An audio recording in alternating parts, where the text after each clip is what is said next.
Manipur government amasung central government na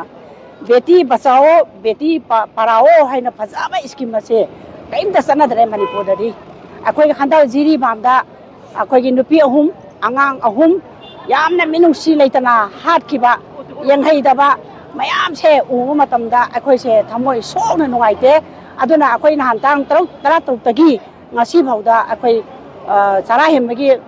khongjang ase akhoi changjali aduna ngasai jiri da laihidraba akhoi koki terrorist singsina hat kiba angang ahum amadi nupi ahum yauna hat kiba mioi singse hek puthokti phawba akhoi uripuna sida akhoi kuthang chara hembe kuthang ase to khoi dum chatha jagini aduna state government na akhoi gi hairiba laihidraba mioi taruk ta hat pa mioi bado mioi singdo thuna puthokpiru akhoi masini akhoi na pamjabase